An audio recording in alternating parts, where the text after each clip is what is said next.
Hi, my name is Sohail. I'm the founder of Soul and the host of the Oops, I Said God podcast.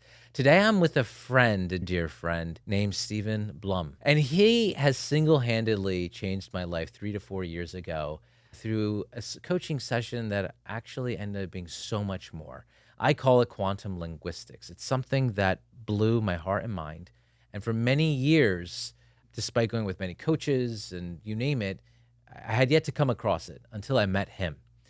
It's a pleasure to have him here today. Stephen, thank you so much for joining us. Thank you for having me. Of course. So I call it quantum linguistics. And folks are like, what does that mean? It sounds very nice. I'll tell you that. I think so. So just tell us, what am I talking about here? And tell us how we can leverage our language to manifest and find everything our heart desires. Fantastic. So I call it just two people in a room talking. And it turns out that a lot of people use language to create something. If I want to paint a kitchen and I want to paint it blue, but I don't have the word for blue, it's going to take a lot of time. And so most people use negative language to manifest something or to create something or to attract something. And most people would benefit from using it positively, because if I want to paint my kitchen blue and I say, I don't want it green, I don't want it yellow, I don't want it purple and orange, it's going to take a long time for the architect or the painter or whatever, or yourself to find the color. And so the idea is that if you want something, let's name it how you want it. And it turns out that at the edge of our consciousness, so at the edge of where we're thinking or developing ourselves, we use negative language, and especially double negatives, to explain ourselves. So let's say you want more money. Most people are interested in that topic. They would say, oh, I don't mind so much about having money or whatever, but it would be nice if it's there. And so we use I don't mind, or I don't care about it, or wouldn't it be nice if I would be a millionaire or a billionaire or whatever. And so you see that we use double negatives or single negatives to explain ourselves. So wait, just before you get, so explain the double negative in that. So for instance, if I want to say that you have a nice jacket, I can say it in two ways. One is, I love your jacket, it's amazing. The other one is saying, I don't think it's ugly. And obviously your brain is going to think that it's ugly because I use the word ugly. That makes total sense when we talk about something outside of ourselves. But if we want something for ourselves, most of the time we use double negatives. Okay. Which says, I don't care about the money. For me, it's just A, B, and C. Okay. And so when we say, I don't care, then actually we do care, but we are afraid to admit it to ourselves. And in the meantime, we're blocking our progress and we're blocking what we truly want. Okay, very fascinating. And for those, I had a session when I talk about single-handedly Stephen changing my life. I had a session with him many years ago, and you revealed to me, you're here, I can tell it right here. You revealed to me all of this double negative. I could not believe. Yeah, there we go. There you go. I could not, no, I'm just joking. That really stupefied me, calling it as it is. It stupefied me and inspired me to change my language and be very thoughtful about the words that I use. And it's amazing how it's everywhere around us. So I'm curious, like, you've coached a lot of incredible individuals. How does your process work? What do you end up finding that most people have, and are the commonalities where most individuals have in terms of discovering what is abundance in language for them? And yeah, let's just start with those two questions. How you go on? Yeah, so most of the time we grow up and then we develop thought patterns and we develop belief systems. And during the time that we grow up, we basically have a mind of a child because that's what's happening. But we learn things that we keep believing in for the rest of our lives. So if we had a very nice childhood with very supportive parents or family or guardians, then you develop less, let's say, negative belief systems that are limiting. But most people, they grow up in a messy household, including myself and probably including you as well, where a lot of things we learn, a lot of things that we believe are actually not conducive, not supportive, not constructive when we eventually become an adult. Negative language right now. Yeah, that's just to explain. And they limit ourselves during our lifetime. And my philosophy is that we learned a lot of things, let's say the software that runs our brain, we learned a lot of those things when we were young. Wouldn't it be nice if we change that software and upgrade it to a new version? Because a lot of people grow up with, let's say, challenging family situations, and then they decide others don't love me, as a common thread in a lot of those sessions that I do with executives and super successful people, that they became successful because they want to prove something, which is nice. And it gets you to a certain amount or to a certain level. But I think eventually when we upgrade that software to one that's really constructive, really supportive for your life, then not only you become successful or rich or powerful, whatever, but you also become loving and kind and warm and open, all the things that we do want. And so during the sessions, to answer your question, I basically ask a question and then people start using negative language almost straight away, like normal. And then we look what is the original software that runs that sentence. For instance, if you go, I really have to tell my people in the company what to do.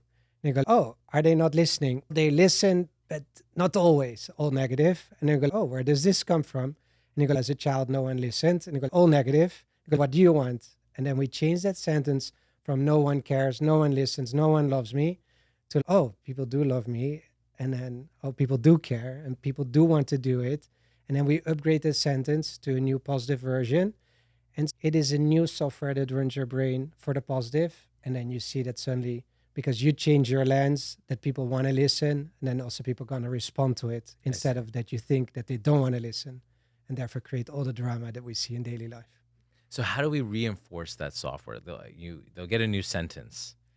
And then what? Yeah, correct. Yeah. And so I normally work in a presentation. So during a session, most of the time over Zoom or Google Meet, I share the screen. And so people, they say all the negative things that's going on in their life. I write them down very quickly. And then when they're paused and go, okay, this is about it, what's happening today or last week or whatever, then we take that sentence, we analyze it, and we see what's the energy driving or what's the software driving that belief system. And most people have around 250 to 700 negative belief systems. Wow. We find it pretty quickly. And then we laugh a lot like, oh, this is funny. We've seen this before or something else. Yeah. And then we change that negative sentence into a positive one. And then we repeat that sentence because the software needs to be ingrained in your mind. And I have various tools from putting a Post-it on your fridge, but also we developed an application called Napkin Note where on your home screen, you see every minute one of your sentences to remind your brain who you are, what you want, how do you feel, and how do you want to feel. Because eventually, how you feel within yourself, regardless of your outside environment, your state of being, that's going to influence how you perceive it. So they become affirmations, essentially. Those sentences are the affirmations. Yeah. I don't like the word affirmation so much because it goes, a lot of people say, I don't like, Stephen. Exactly. Yeah. I think they, like affirmations, a lot of people say, oh, I'm sad. Now I read, I'm happy, I'm happy, I'm happy 20 times. I think it works and it does help, but I think it helps better if you go, I don't care about A, B, and C. And then you rewire and then your brain has to make this switch from the negative to the positive. And then you develop not an affirmation, but a sentence that is really comes from yourself, comes from your heart. And because of that process, therefore it resonates and it sticks with you. And it's your personal sentence instead of going on Instagram, scrolling through a couple of affirmations. That is personalized. Can you share with us some of the common threads that because I coach so many people now and they're all extremely inspiring individuals. Yeah. What have you found that are common operating system beliefs that people have that they feel compelled to rewire? And what are some common personalized affirmations or sentences that you think you would be open to sharing with us? Yeah, so I think a lot of people struggle in relationships, regardless if it's romantic or general. General, okay. Like parents, sisters or siblings, other people or people at work that we are engaged with in a way. And we eventually, my belief system, which I think we'll touch upon later on, is I believe we're all connected. And so you can touch on it now. There's no restriction. No restriction, but eventually we all want to be loved and we all want to feel connected to ourselves. We want to feel connected to other people, but we struggle to do. And most of the time we live in a transactional world where everything is a transaction. We have to do A, B, and C to get D, E, and F, all wired from childhood. Because as a child, you believe, we are raised by parents. I always say we're not raised, we're in a transactional way grown into adulthood where the parents go, you have to finish your plate, otherwise you can't watch the iPad, or you have to clean your room, otherwise you can't play with your friends. And so we're bribed into adulthood. And so we continue that belief system that I have to do something to get something. But the truth is, you don't have to do something to get something. You have to be something Yeah. to get something. That's beautiful. Because if I want to have kind people around me, it doesn't work to say if that they say I'm horrible, I want kind people around me, or I am poor, I want more money in my life. That doesn't work. If we want kind people in our lives, we have to be kind ourselves. And so we have to develop within ourselves this kindness and compassion towards ourselves first. Otherwise, we can't radiate it to other people. And then we have to be kind to other people. And suddenly, not suddenly, over time, our life gets filled with kind people. But most of the time, if only my father, my brother, my sister, my boss would treat me better, then I can relax. And this transactional mindset. And my belief is we're going to grow from a world that is very transactional based, which is current day society, to a value based society that is based not upon how much you have or you achieve or anything is about who are you? What are your values that you stand for? Because we already know that you can be very rich and successful, but still not be kind. And it's more important to know that what are your values that drive decision making. And so that's why we go eventually from a transactional based society to a value based society. And the goal of my executive coaching is, especially with people that have a big influence or have thousands of employees, that they change transactional mindset to a value based mindset that is grounded in your state of being of who you are, and therefore they transform their workplace, and therefore other people have a better job or a nicer boss or more kinder environment.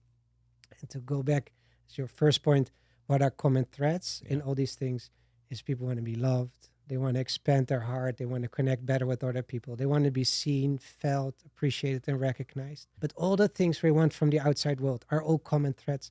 The only solution I've discovered after years of trying out a million things is that we have to feel and be it within ourselves. And so what matters most is that we develop our state of being regardless of the outside world. Because if we are in a certain way and we complain about the outside world, we only use negative language that enforces our current situation. And so if we start to change ourselves, even if the outside world stays the same, and then we continue to change and we become kinder, warmer, more loving, more open, obviously we're going to attract that situation and desired reality quicker than if we start judging and complaining and bitching about the rest of the people around us. That makes a lot of sense. Beautifully said. So what are some of the, if you excuse me, what are some of the negative belief systems? It would be wonderful if you could walk us through examples of switching sentences. Like an example of a negative belief system sentence, and okay, we're going to reframe this to positive. You did a couple examples beforehand, or if there's ones that you're open to share anonymously that came out in the past for you. Yeah. Just to give an example, like how exactly are we reframing our language, and then also, how exactly are we reframing our language? Yeah, they vary from very small things to I don't mind if my children have an iPhone. And you go, oh, so you don't mind? What do you mind? And you go, and then there's already pressure because apparently they mind, otherwise they wouldn't say it. And so then I ask, what's driving? I don't want to limit them. And you go, oh, where are you limiting yourself? And you go, so every single time they use limiting language, instead of just saying, what is it, what you want? And it suddenly comes out, oh, my parents limited me when I was growing up and I wanted to go out and I don't want to limit my children. And but there are more ways to talk with them and build a value system around use of iPhone or let's say use of smartphone instead of limiting or giving them the phone. Yeah. And so then the question is, what are the values that drive your family that allow to use social media or not social media or your smartphone or not smartphone, so that kids understand why you say no or why you say yes or why there's a hybrid solution that drives your family forward. And most people, they shoot from the hip and then depends on the day how they feel about something, if something is allowed or not allowed, let's say in a family. And I recommend parents to develop a value system for yourself first. Who are you? Are you kind, loving, warm, open, successful, and authentically yourself? Or are you enthusiastic, passionate of 10 other things? Yeah. And those values, they drive decision making. And you have to align first with your partner. How do we agree on all those values? How are we going to educate or train or inspire our kid number one, who is a girl and maybe 12 years old, and the brother, or like all the different, need different value sets for different children if you want. And so you can't just say yes or no. You have to first look at what are the values that derive the decision making. So that's more in general on what you can do. And so for people, what they can do, let's say now at home, they can go, okay, what are my values that drive decision making? If I tell you you can make $1 billion, you say yes. But if I say you have to make terrible weapons that hurt people, you're probably going to say no. So there's a value that drives the decision to say yes or no to even the money is Yeah. great. And so we have to understand what is it within ourselves. And because our parents just bribe us into adulthood, you have to do this, then you get that. We never are taught what are our values and to ask you, who are you as a human being? And during the session that I do with people is I ask them those questions like, who are you? But we get to there by using the language. And that's why it's a quantum language hack is you talk about giving an iPhone or giving a smartphone to your children suddenly becomes what are the values within your family. And that's easily translatable to your sports team, athletes, Olympic Games, or super successful people or like CEOs. What are the values? And nowadays we have to, if we want to create a world that is not about what you have and what you can achieve, but is a world about who you are as a human being, which I feel is the next step as society, we have to start to understand who we are. So at one point, I remember you telling me about that this is also an act of gratitude, too. Sorry? An act of gratitude, the idea of reframing sentences. I'd love to know more of how you see it to be that way. And then also, I'm just thinking if someone's at home right now and or wherever they're listening and they said, oh, I want to analyze my language. I want to see how I'm speaking. Where would they start? How would they start? Yeah, very good question. The second one first is every time you say not in a sentence, you should raise a flag and go, what's going on here? Yeah. And that will lead you towards transformation. Because if you say a not, there's always a value underneath that needs to be discovered. And a value, I am successful, I'm happy, I'm positive, I'm warm, I'm open, compassionate, or any of those I am statements that actually want attention. So how I define community nowadays is community is a friend that says that when you're speaking and you're complaining about your boss or your situation or your children or your parents or whatever the topic, then community is that the other person says, hey, I heard you say not in this sentence. What do you want?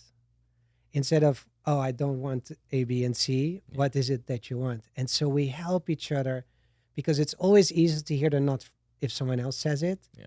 And then with kindness in your heart and go, hey, I am here to support you. I am here to work with you. And I heard you say not about this topic. What do you want? And how do you feel about it? And what's the value system that underlies what you actually want? And what are you still limiting yourself that you feel that you're not ready to receive?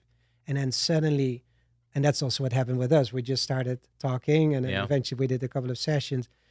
And suddenly you went from, oh, this is difficult. This is hard. I don't know if I can do this. And went to, oh, actually I'm talented and gifted, which got a couple of tears before being able to say that about yourself. Recently, I went to an event with a lot of smart people, some Nobel laureates, like incredible people. And my goal is to ask people there who are all the smartest people in the room, do you think you're smart? Like, how do you feel about it? And every single person said no. And you go, no, this person or this guy or this woman is smart. And so but if we want to inspire other people to do better things, if we can't point out a fact, like if you have a PhD and you can't say that you're smart, we don't accept ourselves. Of course, the guy or the woman is smart, but we have to accept ourselves because when we accept ourselves, we can transform ourselves. But now we don't accept ourselves, we can't inspire. And like, how are you going to treat your children if you don't even feel that you're kind or loving or successful and that you deserve all the joy and love in your life? Like, we have to start accepting ourselves.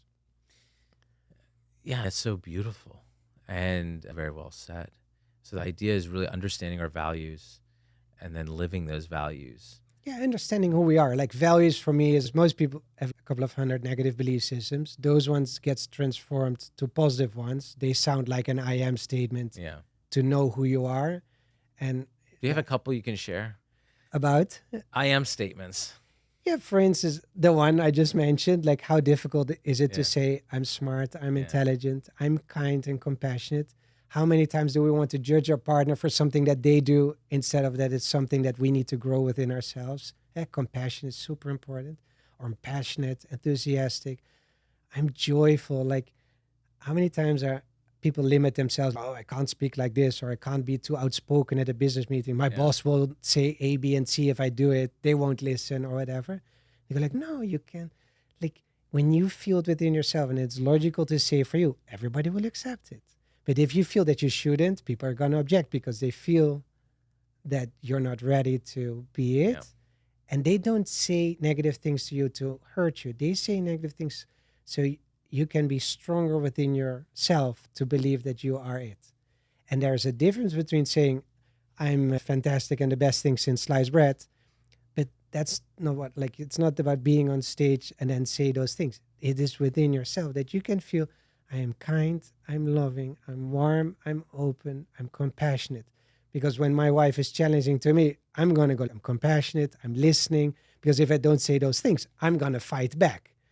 And the goal is not like she wants to share a story or she wants to say something. Then I have to be grounded within myself instead of being triggered on her story. And so is that challenging? Super. But we need to find those sentences first to be able to say the sentence to our brain.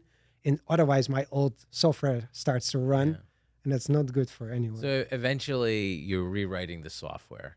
And a lot of times you're doing the daily, you're reading these lines, these I am statements in order to remember and recall and allow them to marinate in the heart and mind. I always say, if I say Nike, you say, just do it. And you go like, how do we know the slogan or the I am statement or the purpose of a brand better than we know it for ourselves? Yeah. We have to know who we are in being able to build something meaningful and make a positive impact in the world. But yeah, we know it better for companies. And I feel we should know it for ourselves. And my goal is also to be today on the podcast is to inspire people, figure out who you are, like answer the question, who are you? And not just bluntly write, I am happy and positive, but make the transformation when you hear yourself say something to your partner or to your children or to your boss or whatever, or to your colleagues, like what are the negative language that you do use, and then transform that. That's where your values are the most meaningful. And I think a lot of it is also noticing how much of it is in society. Tell me this. So how did you fall into this? Yeah. Is that negative language? No. Okay. I think the short answer is by grace. So I was like just a normal human like everybody else. And I was just... Now you're special. No, but I was just behaving normal. I'm just playing. Speaking, yeah, thank you. Speaking open, like speaking just normal language. Yeah, like everybody unconscious. else. We're so unconscious of, which I know you like the unconscious. UN is another one. Yeah, that we don't impossible. And you're like, is it not possible or impossible? Yeah. And so basically, my life was going very well, and I was studying and like doing all nice things in life. And then let me think. And so I was feeling like I figured it out. Life is super easy, and I'm happy, and yeah, just simple. But then when I was 21, my mother got ill and eventually passed away at 22. And in that process, I couldn't figure out one thing. I was struggling with one thing. And the thing I was struggling with, when I looked at my life, which I was young and I traveled the world, like everything worked for me. But I felt there's a hole in my heart. Like I felt empty in my stomach. I felt like now I have everything that you see on TV that you should have for being happy. But I was not happy. I was actually sad. And I felt like I need more, like the ego drive to get more. But I already knew, like, even if I get more, like it wouldn't help. But if I looked at my mother, who was at the end of her life, had no more hair. It's like she's struggling with a lot of things. She would never complain. And she would radiate this joy and passion. And I was like, I have everything, but I feel I have nothing. And when I looked at her, I felt she had nothing, almost passing away. But I felt she had everything. And I use the language of having consciously, because I didn't have the language back then to say, I thought she had something. She had discovered, or she had something within herself. Obviously, it's being, but I didn't know. And so I had to figure out, like, and I went on like this 10-year, like asking everybody who's smart and wise, like, what is she having that I don't? And I feel sad and depressed, even though I have everything. There must be something else that you can acquire or find. Yeah. And so asking a lot of people, and in that process, I asked people that dealt with loss before, because I was like 20 and I had never dealt with loss. So I reached out to people who lost a son or a daughter or a parent or a grandparent that they were close to, or a sister or brother. And by their kindness. And I asked them one question: what is the one thing that you wished you would have known before you went through the process of losing your loved one? And they gave me like single sentence of wisdom. If you feel you have to go, then you have to go, which is a super simple sense. But how many times do you feel like, oh, I should go to the grocery store, but I don't want to? And then I felt, oh, like those people, they were crying when they shared the stories with me. I was like, I better write this down and I live by it, because I only have like maybe 10 months to a year to do this. And then she's gone. And I don't want to be like them when they felt like, I wish I had known this, but now I know, but now it's too late. And I was like, they gave me their valuable wisdom. And so I wrote those down as single sentences. And that's where it originally started. And then not only my process of losing my mother transformed my entire life. And I think it's one of the most beautiful periods in my life. Like, it also transformed everything else: how I run my companies, how I deal with other people. And I discovered that if you have one sentence that resonates with your heart, like I lived by those 10, 20 sentences. If you feel you have to go, you have to go. Like, I would travel hours extra to go. No, I still feel I have to go. So then I will go back. Like, on one day I went twice, which To is visit your to mom. visit my mother. So all those things were transformed by this one sentence. And so that triggered this journey to see that language is a transformation of normal life, and to go from, let's say, normal living to a magical experience of life. Whereas, oh, this is a moment where I'm challenged. Who am I in that moment? Because you can go to a funeral and still be calm inside yourself while there's emotion. And so your emotion and who you are is separate of one another. For most people, It's the same. it's the same. If we look at a child, if they lose their bear, they start crying because they lost their bear, because they are identified with the bear. And then we think as adults we have grown up. But if you take all the money from a person, as an example, or their partner or their dog, their emotion and their state of being of who they are is the same. And so in the process of separating words and like looking at language, we can see that our state of being of who we are is step one. Then what we do is step two. And then your emotions and the timeline is at the end. And then you separate what's happening in your outside world, separate from who you are inside. And suddenly you can go back and fall within yourself and you go, oh, this is who I am. Wow. I'm compassionate and kind. I'm loving. I'm connected to each and every one. And suddenly your experience of life changed because you've changed. And the goal of today and like with the sessions is, can we inspire people to find their way back towards themselves? Because we're on our phones all day, scrolling through all the social media, trying to get away from ourselves. We know it doesn't work.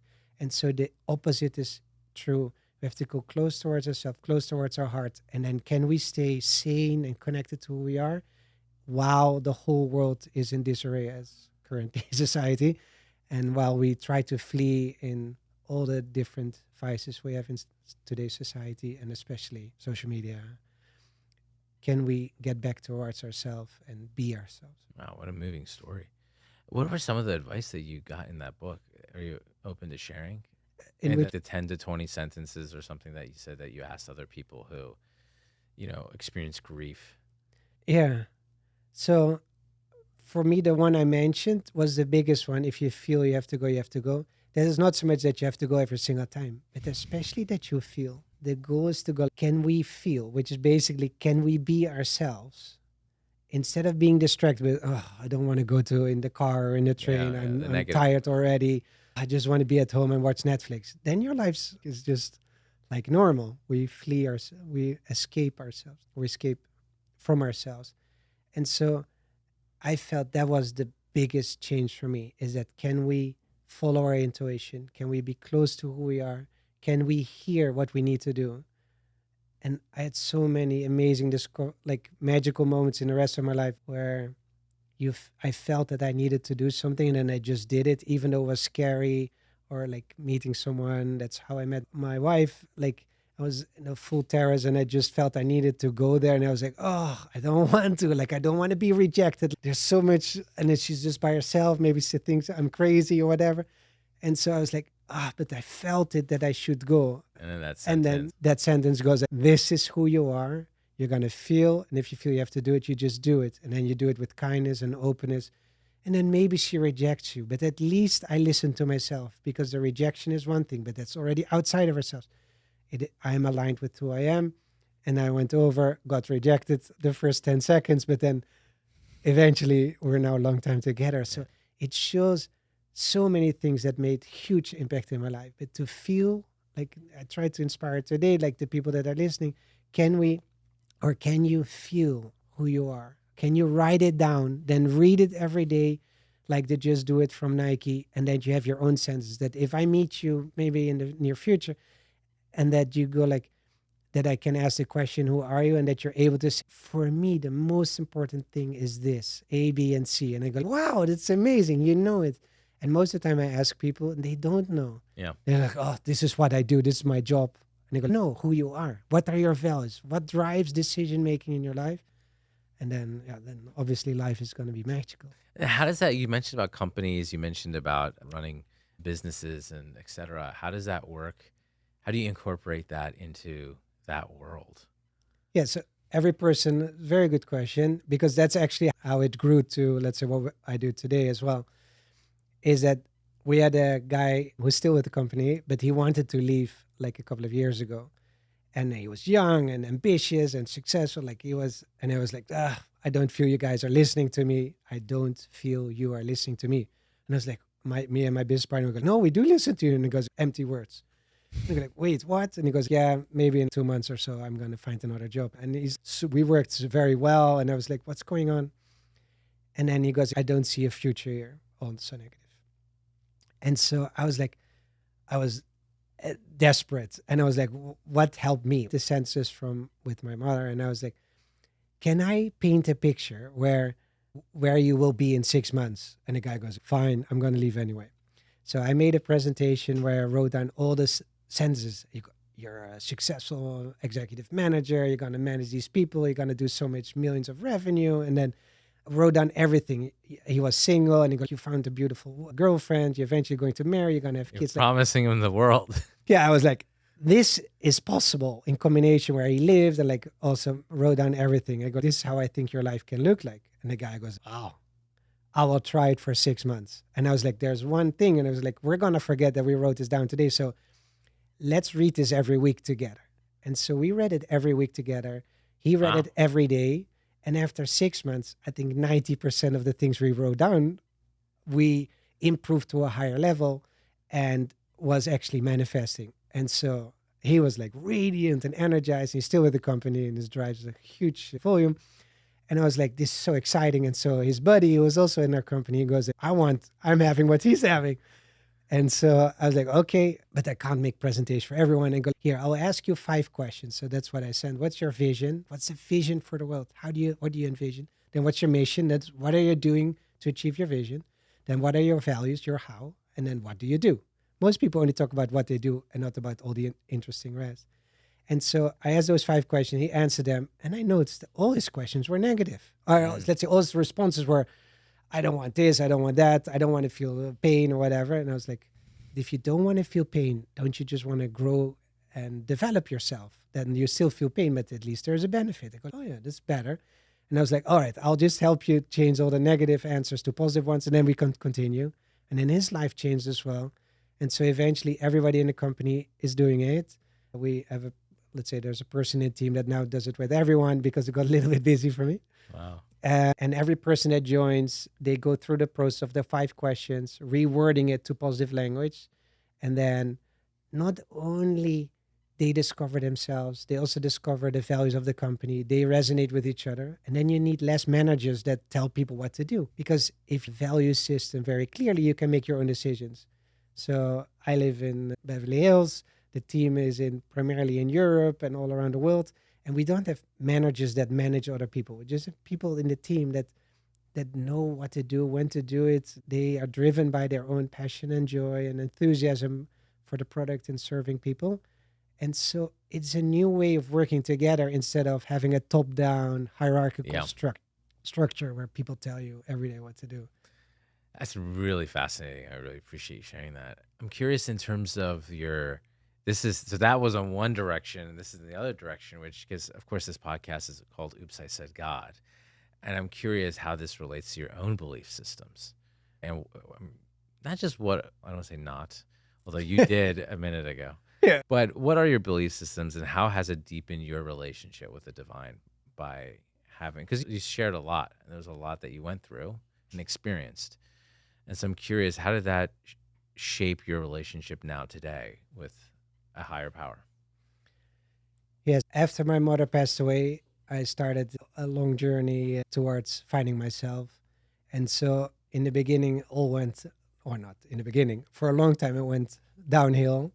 And like eventually it got to the point where I was like, I like was really struggling. So not happy, let's say depressed. Yeah. I don't know if I can classify it as depressed but like very negative belief systems, a lot of chatter in the brain. I was consumed by worries and fears and so on, and very little energy. Everything got consumed by the voices in my mind.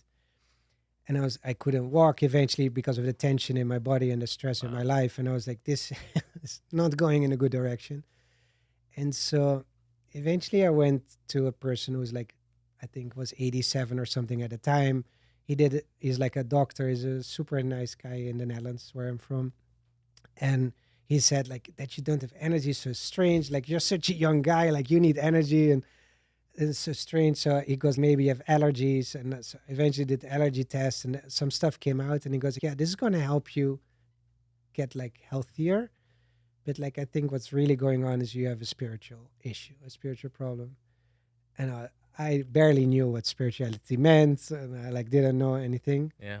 but I know how I felt. I felt disconnected. I felt like in an eggshell and like separate of everyone and go, these are my problems. No one understands me. Mm. Like the Yeah. world is against me. Like really negative belief systems. And I was like, okay, what do I do for spiritual problems? Like I looked at him as a doctor. He goes, give me a pill, then I'm gonna feel better. I'm gonna work harder and make more money. And so he goes, no, I would recommend you to visit the guy. And he is good with this stuff. I had no idea. I had no idea what that meant. So eventually I visited the person for time's sake. I will keep it short, but Yeah. eventually he said opposite of him. He's a normal doctor. And he goes, oh yeah, it's interesting. What's going on with you? And I practiced for 2 weeks. I go, I'm going to ask for help. That's my only goal.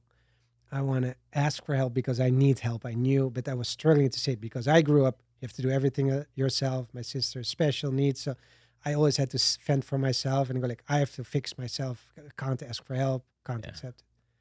And so I was like, he goes like, why are you here? Like you, why are you here? And I go, I'm here to ask for help. And then the guy goes, interesting. And so he understood me straight away. Like I explained a couple of things, but he knew me straight away. And he had one question for me. And he goes, will it flow? And I was like, will it flow? And he has a beautiful clinic. I go, what could flow? Like I had no idea. And again, I feel disconnected. His question was like a riddle to my brain and I couldn't figure it out. And so eventually I saw a fish tank, like an aquarium, and I like fish flow, water flows, but I couldn't figure it out. And like suddenly, by grace, I feel is that, let's say, I didn't know anything about energy or whatever, didn't believe in it. I'd studied mechanical engineering, so I had no words whatsoever at that moment. And I was like, I felt some like a crack in the eggshell in the front, and I was like, wait, In your chest in area. my chest area, and I was like, what's happening? And I was like, whoa, like looking down and going, like, I don't know, like it was painful, but it like felt like a crack. And I was like, wow. And suddenly I feel from the crack, aka my heart, I like something going towards the guy, like the older physician. And he goes, oh, I think it's flowing. And I was like, dude, like he knows, he feels what I'm feeling. Like I had no idea because it flows. And so suddenly coming from, I feel separate, I feel ignored, the world is against me. I suddenly start to connect first with this guy. Then I start to connect with everything around myself. And had this most amazing experience where I was like, oh my goodness, like I'm connected to everything. I became vegetarian straight away because I saw a dog walking and I go like, why do people eat dogs? Like they're love embodiment Who on eats dog? Oh, I know in Korea. some countries. Yeah. Or why would we eat pigs? They're so loving and they're Yeah. so smart. They're like as smart of a 4-year-old and so on. And they go like, they can count and they go, everybody wants to live. everybody is made of the same energy. And then for the first time, I read all the books and stuff, but never made sense. And now suddenly everything made sense. It was, this is the universe or God or energy, whatever label you give it. This is the full experience. And on that day, I felt then connected to everything. I understood so many things I never understood before. And I was like, I think this is what everybody is looking for. Like the goal, not the goal, like to feel connected within yourself, to be connected towards yourself, to be connected to other people and be as one. And I experienced that day and I was, oh my God, I want to say, Yeah. oops, God, Yeah. here you are. And it's the embodiment within myself. And I was like, I feel everybody wants to feel this. Everybody wants to be seen and be recognized. But we look at from the outside world, where for me, the direct experience was like, it's already within me. And I was like, oh, that's what they always say in all the books. Yeah. Because you are it already. You don't, it's not in the outside world. And everything made sense. And I was like, I should tell other people, like, you don't have to go outwardly. You don't have to get more stuff or more people or more fame or more, like, whatever your topic. We just have to find it within ourselves. And then so I started telling everyone. No one liked my story. And they go, this is stupid. Like, oh, I have no problems. People would say that to Yeah. me. And then I discovered my way in to share with people what I experience is language. Is that if they say, oh, I don't care, or I don't have a problem. And they go, oh, if you don't have a problem, why do you talk about the problem? Yeah. Like, why not say I'm happy and joyful? And then they start crying or whatever. And you go, oh, this is really challenging for people. So my way to connect with people around this topic, which you can call God or the universe or something that like the being beyond ourselves, like is language. And that's why I think your naming of quantum linguistics is apt because, yeah, it's a leap from the fighting that we're daily in as human beings towards the connection Yeah. and the being that we are. Yeah. And then now I understand what spirituality is, being in spirit, which means I am part of spirit. I'm something connected to larger than myself, which is, I was so separate from everybody else, so separate from myself. And now suddenly I became in spirit, like by grace, like bam, in one moment that changed my life forever. And yeah, that I want to share with other people. And that's why my goal is to create ripples of positive social change where one person gets inspired to write down, this is who I am. I'm going to show up. I'm going to show up as this person who I am, regardless of what people think of me. If I have blue hair, funny nose, whatever, like the goal is to be yourself truly and then show up. Trust that you are already connected to God, that you are it already, that you don't need anything from anyone else, and that you start living your life. And then suddenly you can share all the things that you are with all the rest. And that creates human connection, creates acceptance and inclusion, all the things we also desperately want, because we only have to switch on the news each day to see that we live in a different world, which is transaction like based. If we go to value based in who we truly are, we suddenly together we can create a world that is based around love, about kindness, about openness and inclusion, where everybody is accepted for who they are, not for what they have and for what the positive impact they can make in other people. Because we should judge society not because of the richest person in the room. We should just judge society because how do we treat the less privileged, the people that had less opportunity? Can we lift them as well? Because what are we if we only put our shoulders on the Yeah. billionaire that's a billionaire already? But we create a society that's equal, that is kind and compassionate to each and every one of us. Because eventually, deep down inside, whatever the judgments we have today, deep down inside, there is a human being that wants to be accepting and loving towards themselves and towards other people. But as long as we don't accept ourselves, we're going to judge other people. And therefore, we have to be connected to the thing that we are already, which is God, universe, whatever you want to call it. Yeah. This is on. That was a beautiful. That was very beautiful, and I'm so grateful you shared this with all of us. It's just such a profound story, and may we all live it always. Yes. If folks want to connect with Stephen, they can do so over Instagram, I assume. Is Yeah, that and the work? website. And a website that's coming up. I suspect that Stephen will be launching a portal on Soul, offering content and other ways to connect with him, if I may be so bold to say. Absolutely. But thank you so much for your presence and your light and your love and your purity. And truly, you blessed me today with that. So thank you. I love you. Love you too.